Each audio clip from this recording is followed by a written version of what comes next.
I have a secret to share. See, I've already heightened your senses to what I'm about to say, right? You might be sitting here thinking, well, this better be good. Well, I do. But we don't want it to be a secret, and that's one of the reasons why I'm here this evening, right? We know how children learn best. We've got the documentation to prove it. We've got the research to prove it. And I think of all the millions and millions, dare I say billions of dollars, that are spent finding the best educational pedagogy for the classroom. Finding what's best for a child. And maybe you, searching high and low, looking for your child to have a head start, to have a firm foundation in life. Well, cue the Survivor music. The search is over. It's Maria Montessori. Thanks for coming out tonight. Hope you enjoyed my TED Talk. I'm just kidding. I know I got 2 hours, right? It's 2 hours? Now, I'm a former 9-year public school superintendent, and I am continually baffled by our traditional approach that plagues our classrooms, right? We continue to group children by what Sir Ken Robinson says, date of manufacture. Right? Well, we don't in Montessori. In Montessori, we have a 3-year age grouping. So 3-year-olds are with 4, 5, and sometimes 6-year-olds in the same classroom. Because we believe that children learn at different paces and at different times in life. And some of you with multiple children are thinking, yeah, I knew that. I didn't need research to know that, right? And we believe that the child should have the opportunity to select what they'd like to learn, to navigate learning on their own, beautiful and free of obstacles. And you might have heard the term follow the child. And that doesn't mean allow the child just to go off and loosey-goosey do whatever they want. That means that the child has the agency to select something from the prepared environment. That we follow the child's natural inclinations. So a child may select something. This is a pink tower. So say the child selects a project to work on, and the child constructs it, deconstructs it, maybe constructs it again and again. And if the child chooses to do that, does it again. See, in the Montessori environment, the teacher does not interrupt the work cycle. The child selects when they're finished with this project. Think about for a moment the repetition of habit. We talked about habits. Repetition of habit. Think about it even in athletics, right? A batter in baseball trying to correct a bad habit, right? Maybe the construction and deconstruction that child is going through is exactly what the basal ganglia activity needs in the brain to cement the learning process. But what do we do in the traditional classroom? We hand out an assignment, and we have them rush to finish the assignment, because then what happens? Time's up, right? Clean off your desks. Pull out your math notebooks, right? Or line up for math. We're going to go across the hall for math. Compartmentalizing, right? Do we do that in the real world? Let's compare that to the real world, right? Do we give the opportunity for the child to be who they truly are, to be who they are? Okay, so real world scenario here. You are all in the same company, right? We're working for the same company. Tomorrow, from 10 a.m. to 11 a.m., you will be doing purchase orders. We're all going to do purchase orders, right? Now, let's strike a better parallel to the bell schedule from 10 a.m. to 10:42 a.m., right? It's better, right? And then we're going to ring an office bell, and we're going to be returning phone calls. The lines will be busy, right? I mean, for the most part, that is not how we operate in the real world, right? So then why, for the most part, do we operate that way in the traditional classroom? Well, we don't. In Montessori. In Montessori, we have 3-hour uninterrupted work periods. And we're guided by planes of development. Planes of development. So a child is absorbing information and then constructing with that information. Birth to 3, absorbing, a sponge, the absorbent mind, and then constructing. And again, the pattern repeats. 6 to 9, they want to learn all the presidents' names, the states, the capitals, whatever it is, and then using that information. How do I use this information? From 9 to 12, I want to open up a lemonade stand to help the animal shelter down the street, right? Absorbing, constructing, and we're guided by what's called sensitive periods. For example, birth to 7, the need for order, emotional control, math concepts, and the list goes on.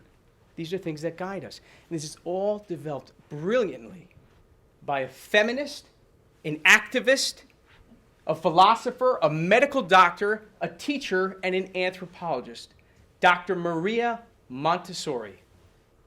And thanks to her brilliant, scientific, brain-based approach to learning, a woman who knew that the brain expected to learn through the hands and the senses, right? So, for a moment, I'd like you to imagine a future with Montessori. A future with Montessori. Well, for some of us, it's already a reality. In fact, you might have some Montessorians sitting next to you. So Montessorians are already walking amongst us. It almost sounds like a new feature film. Montessorians walking amongst us. Well, I can guarantee it's not a film you're going to want to miss because it's filled with hope and promise. Hope and promise for a better tomorrow. Because Montessorians know what it means, what the terms grace and courtesy mean. Grace and courtesy. And isn't that what we want every child to learn in the environment? Grace and courtesy is woven into the fabric of the Montessori environment, along with social justice, respect for one's differences, practical life, peace education. For a moment, I'd like you to embody 2 of our meeting norms at the American Montessori Society. The first is dream without limitations, and the second is provoke the realm of possibilities.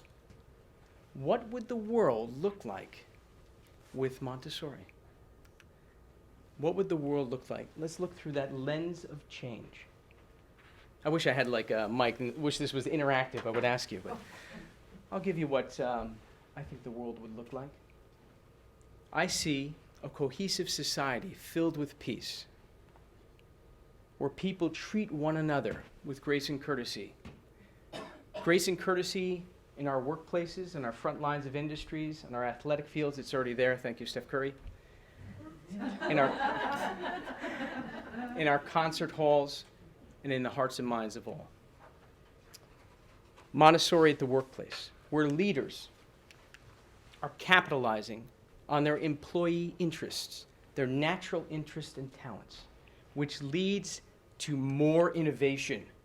John Seely Brown, John Seely Brown, chief scientist at Xerox, said that Montessori is innovation.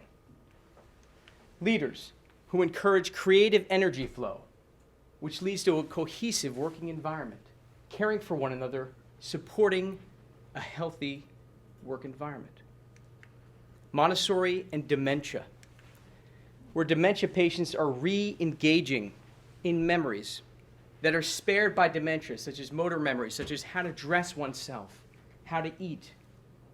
Dementia, people with dementia are giving back to their community and contributing to the community as best they can and feeling a sense of accomplishment when they do.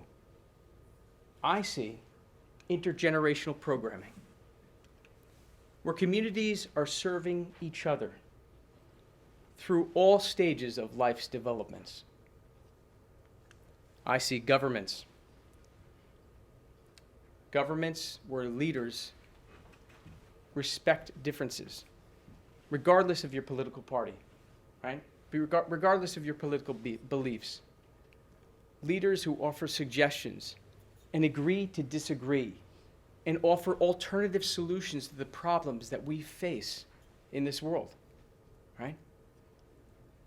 a society where people exercise self-control. And self-control leads to focus. And focus leads to accomplishments. And accomplishments lead to success. That's the type of world that I see. That's the type of world that I see. And that's the type of world that I want for my children. And fruit is also important. We cannot imagine a world without fruit. But we also have to talk about division. What divides us? I've been fortunate to give a few presentations on movements, creating movements, and I teach a doctoral course on ethics and critical leadership. And I think there are two things. One is the topic of one of my previous TED Talks, and that is using truth in relationships. And that's trust in relationships that seek to understand through transparency and humility. And the other thing is turning an obelisk into a plus. If you examine the signs of division and addition, you'll see that they're very closely related. Right? The obelisk is a sign for division, okay? Very closely related to the plus, the sign for addition. But when you look at the obelisk, it's almost like it's a line in the sand. And you can imagine two people are the dots. And maybe their arms are folded and they have their backs to each other. There's division, right? For whatever reason, right? And maybe they have formed islands that separate them. And they've asked other people onto their side, hey, this is why it's important. We're divided from the other people. Why is that? When we look at division impacts a movement, right? So that's a lens of thinking that what divides us. We need to change the conversation, get off our islands, and look at the commonalities.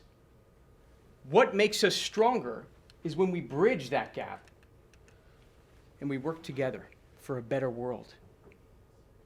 Fill in that line so that we're working together. What are areas where we can work together? And we heard a lot of that tonight with the other speakers. Montessorians are doing just that. They're planting seeds for a better tomorrow, for a better future. And they have a hope. A hope. It's a hope like Dave Ramsey describes. Dave Ramsey says hope is like a campfire, right? With wet wood, and you're trying to light the campfire. And then someone dumps some gasoline on the campfire, and they drop a match, and boom! The gasoline is the hope. It lights you on fire. Our hope is in the child. Our hope is in the child. A good friend and colleague, Gina Lofquist, who's our Chief Education and Learning Officer at AMS, challenged me one day to follow my son. She said, follow your son. Give him no agenda. Allow him to create the entire agenda. You wouldn't believe how this changed my life. My son, who was then 7 years old, Nolan, created an amazing agenda. We spent time outdoors, quality time, we laughed. It even included a reasonable bedtime where he turned to me and he said, Dad, we have to go home so we can get a good night's sleep. Have you ever followed your child to find out who they really are? I mean, it's scary, right? You give a lot of trust to that process. If you have not, it is never too late. You see, inherent in the child is the ability to change the world. But are we listening? Thank you.